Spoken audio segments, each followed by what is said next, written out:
bonjour. Donc je vais juste vous présenter très rapidement la société pour que vous compreniez aussi. Je me suis dit que au-delà d'aller dans vos besoins, parce que j'ai regardé à peu près les sociétés que vous avez respectivement, c'est peut-être d'avoir une vision plus élargie, parce que l'idée c'est de pouvoir introduire vos produits demain dans le monde de nos besoins à nous, puisque tous les bâtiments ils partent des archis au départ et des ingénieurs pour prescrire. Donc peut-être qu'avoir une vision plus élargie et les besoins de la maîtrise d'ouvrage, donc du client au départ qui achète un bâtiment, ça peut être intéressant pour vous. Par exemple, nous, en tant que société d'architecture, on est donc amené à faire de nombreux projets. Je vais aller très très vite dans cette présentation, mais en gros, on est une société d'une quarantaine de personnes. Il y en a 30 à Mulhouse historiquement et 10 à Strasbourg. On a fait des projets type aéroport. L'aéroport de Bâle-Mulhouse, c'est le plus connu. Dans l'aéroportuaire, il y a les hangars pour avions. Là, on est toujours sur le territoire de Bâle-Mulhouse. On fait des projets de tram, donc des gros centres techniques. Pareil, dans la même veine que la SNCF, il y a les projets de train. Là, c'est un atelier de maintenance, c'est un bâtiment qui fait, je pense, 300 mètres de long qu'on est en train de faire. On fait du labo. Ça, c'est un peu pour vous donner l'éventail un peu de ce qui se fait dans l'architecture et comment vous pouvez vous resituer là-dedans. Donc des laboratoires. D'ailleurs, c'est un projet de labo, bureau et showroom que je vais vous présenter, où il y a les trois entités en même temps. Tout ce qui est scolaire, l'école européenne que vous devez connaître à Strasbourg, qu'on a livré l'année dernière. Un gymnase, ça va avec le scolaire, hein. Souvent les gymnases, le gymnase de Bourswiller qu'on avait fait, c'est nos prémices en BIM d'ailleurs. Il y a 5 ans, on avait un peu commencé dans ce projet qui est vraiment intéressant à visiter. Des piscines, des choses plus modestes entre guillemets, des médiathèques où là on va commencer à travailler avec l'existant. C'est une extension d'une grange avec un projet très contemporain à greffer dessus. On va savoir faire des grosses réhabilitations, là la Tour Esca, où c'est d'ailleurs là qu'on a nos bureaux à Strasbourg. Et puis, d'une manière plus large, l'urbanisme, pour revenir en arrière, c'est planification du développement et de l'extension des villes, où là c'était à Saint-Louis et là c'est la Vente-Senot. Et puis du logement. Là on est sur un gros programme de logement qui était à Colmar d'ailleurs, qui est ici juste à côté. Une réhabilitation d'un hôpital, plus extension avec un Pierre et Vacances et 200 places de parking là sous le gazon que vous voyez ici, avec 2 niveaux de sous-sol. Donc c'est des opérations qui sont quand même très complexes. Et le projet que je vais vous présenter maintenant, c'est un projet qui est vaste, complexe, encore plus complexe que d'habitude. On est sur un gros site industriel et la grosse problématique, c'était pour le coup le temps. Parce que là c'est Millipore, donc c'est le site global de Millipore, donc c'est des gens qui travaillent dans la pharmaceutique, qui sont extrêmement pointus dans les livrables parce qu'ils livrent des produits pour derrière d'autres firmes fabriquent des médicaments. Et en même temps, ils ont, comme tous les industriels, des logiques d'expansion. Quand ils sont venus nous voir, on était en août l'année dernière, ils avaient comme projet de construire un bâtiment ici, sur ce parking. Et puis, tout devait aller très vite puisque le chantier devait démarrer en décembre. Donc vous imaginez, on part d'un parking existant, le rond-point là, il venait d'être livré, il venait de le finir. Et puis, ils voulaient démarrer le chantier en décembre. On leur a dit, OK, mais il y a plusieurs conditions. La condition numéro 1, c'est que vous alliez aussi vite dans la prise de décision que vous nous exigez les livrables. Et la deuxième chose, c'est qu'on va tout faire en BIM. Pourquoi? Parce que le BIM, il nous a permis de leur fournir 7 maquettes en l'occurrence. Et en fait, avec cette maquette, ils pouvaient tourner autour. Donc ils pouvaient voir leur site se projeter. Et en gros, pourquoi moi je voulais faire ça? C'est parce que j'étais intimement persuadé depuis le début qu'il fallait shooter le rond-point. Et ils venaient de l'avoir, ils venaient de le récupérer, ils venaient de le livrer. Et ça, c'était le bâtiment qu'ils voulaient faire initialement. Et quand on se mettait au sol, on se rendait compte qu'on ne le voyait pas le bâtiment, alors que c'est leur showroom, c'est leur vitrine. Et si on n'avait pas eu cette maquette, alors on aurait pu faire des maquettes, mais cette maquette, elle aurait été à Molsheim. Or, les décisionnaires, ils sont en Suisse, ils sont aux États-Unis, ils sont en Allemagne, et ils ne sont jamais réunissables en même temps. Avec une maquette 3D, une visio, on a ramené beaucoup de monde. À la 3e réunion, l'Américain, le Suisse et l'Allemand, ils étaient devant nous pour comprendre comment ils pouvaient manipuler ça, parce que de loin, ils voulaient de l'explication de texte. Donc, ce qui fait qu'on est parti du master plan, et à l'époque, donc je leur avais expliqué que avant de construire ce bâtiment-là, on pouvait leur dessiner un très beau bâtiment, qu'on était persuadés, nous, qu'il fallait travailler différentes versions de master plan, différentes approches dans le temps, et eux, un industriel, il doit avoir sur 30 ans, il ne doit pas avoir à l'instant T. Si on avait construit le bâtiment là, on leur aurait pourri 2 gros emplacements de foncier. On en est arrivé au plan masse final, qui est de shooter le rond-point, que vous allez voir, là, il va disparaître, et de préserver un emplacement de foncier derrière assez important. C'était dur à prendre comme décision, mais quand ils en ont pris la décision, on a avancé. Ensuite, mais ça a été très court, hein, ça a pris que 1 mois hein, à faire. Ensuite, on a commencé à rentrer dans les études. L'idée, c'était quoi avec le BIM? C'est de nouveau d'avoir un potentiel de création, c'est-à-dire que là, tout ce que vous voyez dessiné, c'est du plan d'habitude qui était fait en 2D. Ensuite, il y a d'autres personnes qui modélisaient en 3D. Et puis, les façades étaient redessinées en 2D. Enfin, c'est des documents qui n'étaient pas... qui n'avaient pas une seule base, en fait, un seul fondement. C'était c'était ouvert, on va dire. Et quand quelqu'un faisait une modif sur un plan, vous le savez tous que dans la précipitation, on fait le PDF, on envoie et on ne modifie pas les autres documents. Et là, c'est de plus en plus important, les défaillances entre les plans, les coupes, les façades, les 3D, il n'y a plus rien de cohérent, surtout sur des projets assez conséquents. Donc nous, on a décidé qu'on allait respecter toutes leurs attentes, mais qu'à chaque phase, ils allaient avoir la maquette comme ça dans les mains.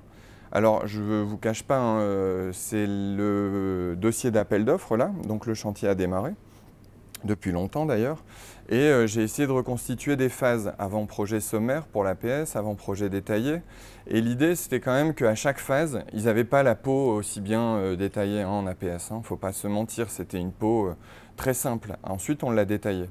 Mais au moins, à chaque phase, ils pouvaient se balader dans la maquette, virtuellement parlant. Et ça, c'est indispensable pour nous, en tant que concepteurs, désormais, de pouvoir se dire, tiens, cette cloison-là, elle n'est peut-être pas au bon endroit, si je la supprime, ah ouais, mais là, je ne peux pas le faire, tout est verrouillé. Mais en tout cas, je peux agir en interaction dedans et le maître d'ouvrage, dans l'absolu, il doit pouvoir se balader. Je lui dis souvent, attention, hein, les trous comme ça, on est dans l'APS, quoi. Hein, c'est pas un projet fini. Et là, on a fait un travail itératif avec eux, phase par phase, et les plans se détaillent, les coupes. Alors, j'essaie de passer, hein, mais là, il y a les ingénieurs qui commencent à rentrer dans l'équation. Donc, la maquette BIM, ce n'est pas que de l'architecture. Hein, vous le savez, c'est l'ingénierie, donc la structure. Mais aussi, et surtout dans ce genre de projet, c'est les fluides. Les fluides, c'est ce qu'il y a de plus problématique, j'ai envie de dire, quand on fait un showroom avec des laboratoires. Là, vous allez voir après, mais au-dessus de ces faux plafonds, il y a 80 cm avec des gaines dans tous les sens.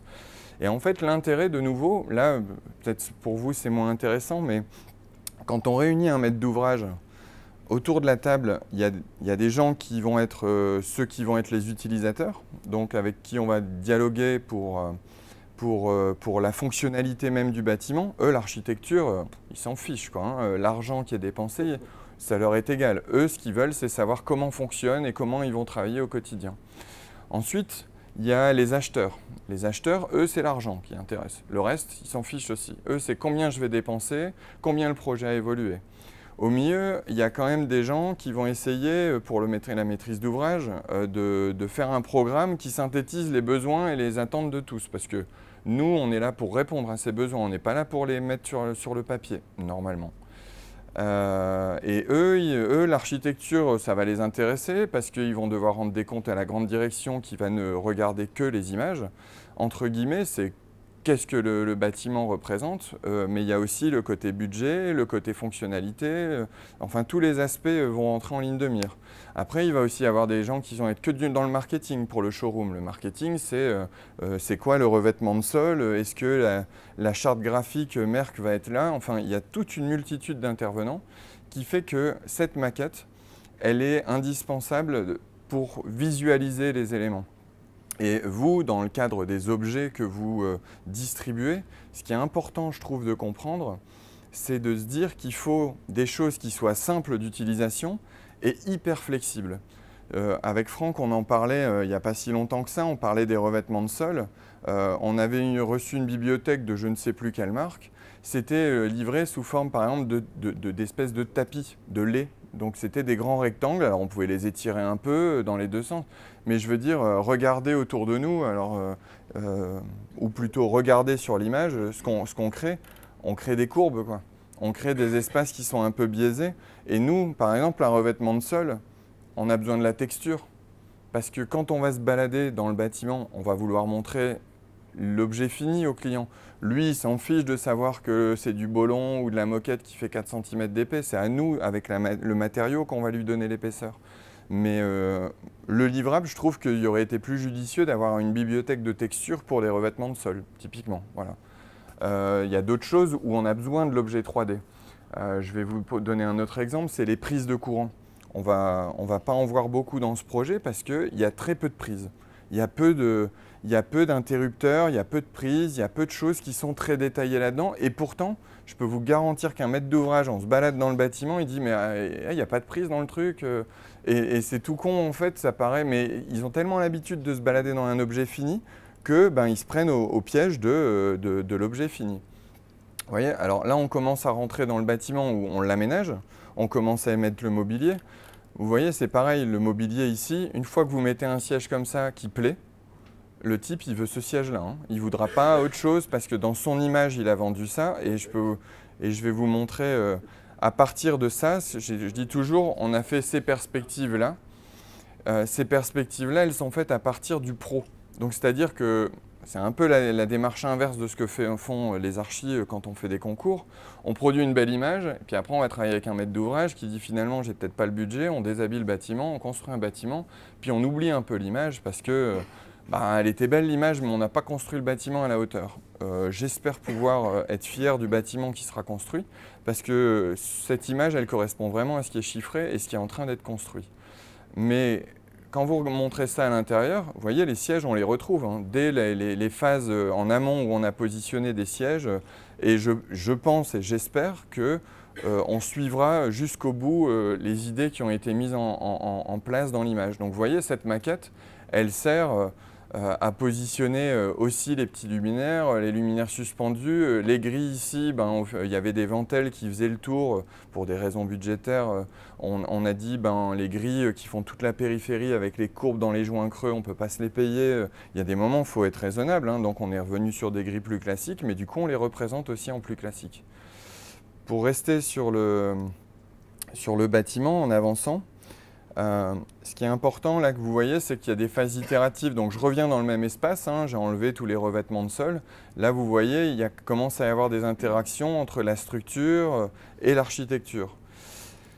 Quand on regarde la structure seule du bâtiment, c'est une maquette, hein, pareil je pense que je parle à des connaisseurs, mais là c'est la maquette structurelle intégrale du bâtiment. Donc un maître d'ouvrage, mais là ça va plus intéresser l'architecte, de dire je comprends quels sont tes besoins pour le porte-à-faux, qu'il va falloir tenir une sous-poutre énorme et que notre problème il est là pour régler la hauteur de l'intégralité. Parce qu'on ne va pas faire des petits décrochés juste pour habiller une poutre. Si on fait les structures plus les fluides, alors vous voyez c'est en direct, hein, là je suis dans mon logiciel donc les temps de chargement ils sont en direct. Là on commence à voir tout ce qui est fluide et structure, avec également des petits éléments qui commencent à apparaître de prise.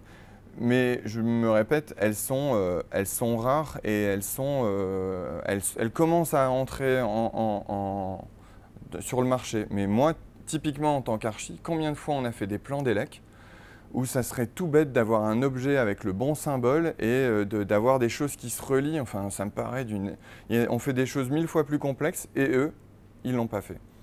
J'ai toujours été étonné. Faut savoir qu'aujourd'hui, avec ce genre de maquette BIM aussi, quand les fabricants de fluides fabriquent désormais ces éléments 3D, ils sont capables derrière de faire des simulations au travers de ça. Donc ils font des simulations de flux, de vitesse de changement d'apport des fluides, des pertes calorifiques, etc. Donc c'est vraiment, c'est pas seulement pour faire du beau en 3D, c'est aussi pour aller dans la technicité du bâtiment. Et en plus, le gros intérêt, c'est que quand vous vous baladez sur un chantier, vous pouvez prendre dans l'absolu cette maquette, faire une coupe en 3D à n'importe où. Et je dis toujours que si nous, en tant qu'architectes et ingénieurs, on n'a pas réussi à bien dessiner les choses, comment vous voulez qu'un ouvrier les construise bien? À un moment donné, il faut être logique, quoi. Le gars, on lui dit « mais non, t'as pas compris ». Ben ouais, il n'a pas compris parce qu'il n'y avait peut-être pas les bons documents. Là, c'est des documents en plus, c'est un outil en plus.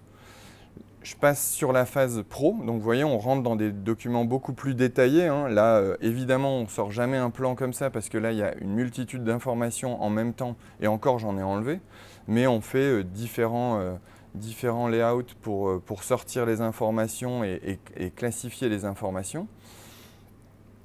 Et je vais vous montrer quand on coupe, alors j'espère que ça peut donner des idées hein, à certains, parce que c'est un peu ça l'objet, je pense, de ce matin, de voir quelles sont les interactions qu'on peut tous avoir les uns avec les autres.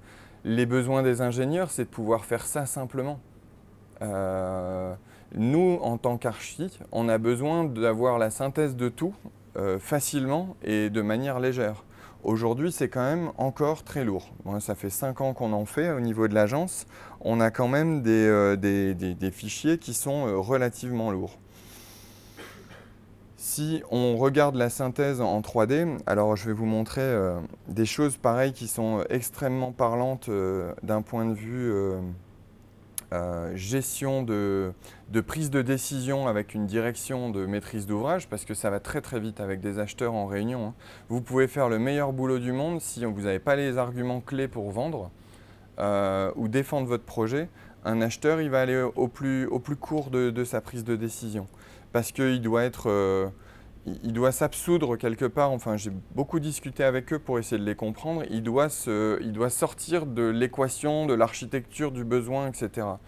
Et tout à l'heure on parlait des poignées de porte, justement on va jusque là aujourd'hui aussi dans les projets où les gens ils n'arrivent pas à ils ont tellement l'habitude de voir les images que je vous ai montrées avant, que quand on montre une image comme ça, on va être capable de nous dire, alors il y a une porte ici, d'aller vraiment dans le détail en disant mais elle est où la poignée, je vois pas la serrure, je vois pas les interrupteurs, évidemment qu'il manque toute une multitude de petites informations. Vous voyez ce genre de choses, on le met rarement. J'ai un autre projet où on les a mis, c'était sur Hermès, mais il y a plein de petits objets comme ça, les bouches d'aération, les détections incendie, bon les luminaires on les met de plus en plus. Mais il y a une multitude, ou les boîtiers verts et rouges là, pour les sécurités incendie. Tout ça, c'est des choses qui sont quelque part, je trouve, très manquantes. Pourquoi? Parce que bien souvent, on montre ça, et il manque encore des informations là. Et si on les avait, ces informations, nous, notre boulot en tant qu'archi, c'est de les intégrer au bâtiment, quoi. Qu'ils n'arrivent pas comme des verrues à la fin avec l'extincteur rouge qui est absolument là parce que le pompier, il le veut. Et c'est dégueulasse, quoi. On s'est emmerdé pendant des années à faire un truc qui coûte 2 millions et on fait un interrupteur rouge un extincteur et puis le sortie de secours avec la bouche d'aération et la caméra, enfin, dommage quoi. Et j'espère qu'à l'avenir, cet outil va nous permettre d'être encore meilleur, vu qu'aujourd'hui, je vous rappelle, mais vous le connaissez mieux que moi, c'est les délais sont de plus en plus courts, on veut tout pour hier, on veut tout pour pas cher.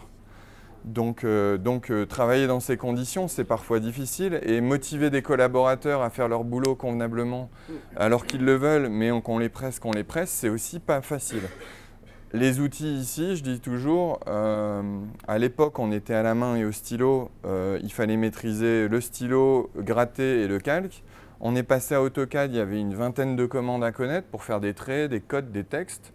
sortir un plan et puis 20 commandes, on arrivait à s'en sortir et démarrer l'ordinateur, puisque c'était une première.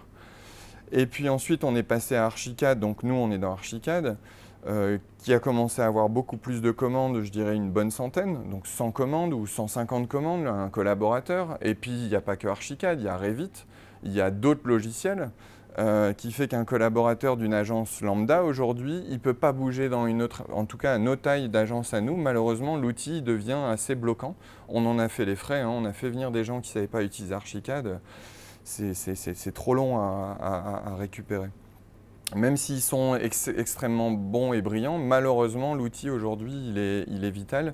Et on est passé au BIM. Le BIM, c'est à peu près 200-250 commandes qu'il faut maîtriser, en plus de toutes les... Là, on parle de commandes de dessin, hein, uniquement pour savoir représenter son projet.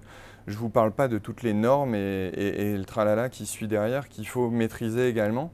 Nous, en tant qu'archi, je dis toujours, on est des chefs d'orchestre, hein. Je ne sais pas faire du piano, je ne sais pas faire du violon, mais par contre, je dois pouvoir dire au violon quand est-ce qu'il démarre, s'il est fort, trop fort ou pas assez fort, et faire en sorte que tout le monde soit en harmonie et respecte la partition. La partition que nous-mêmes, en tant qu'archi, on n'est pas parfait. J'arrête pas de le dire, reconnaissez vos erreurs, dites que je ne sais pas, et renseignez-vous auprès d'un sachant. Et nous, par exemple, on est 40 et la force de 40 personnes, c'est l'addition des compétences. Une personne, elle ne peut pas tout maîtriser. Au contraire même. Celui qui prétend ça, je m'en méfierais comme de la peste, hein. Donc tout ça pour en revenir au projet et au BIM, vous voyez que quand on a ce genre de coupe, alors je m'étais amusé à, je vais peut-être pas retrouver, mais en fait j'avais exactement le même point de vue, en tout beau, pas coupé. Et alors là, vous avez le côté marketing qui dit « Ah, moi j'aimerais la hauteur sous plafond plus importante, plus de lumière, plus de vitrage, etc. » Et en fait, quand vous passez dans la coupe, d'un seul coup, on va commencer à parler avec les ingénieurs, les acheteurs, et en fait, une coupe, je trouve, elle montre l'intégralité du bâtiment dans sa problématique. Donc je disais, vous savez, il n'y a pas de problème, hein, vous voulez 1 mètre de plus, on va faire 1 mètre de plus. Mais le mètre de plus, on va le faire sur tout le bâtiment. Le bâtiment, si on fait 1 mètre de plus, en quantitatif, combien ça fait? Je ne vais pas dire en quelques secondes on lui sortait les quantitatifs, parce que ce n'est pas encore aussi simple.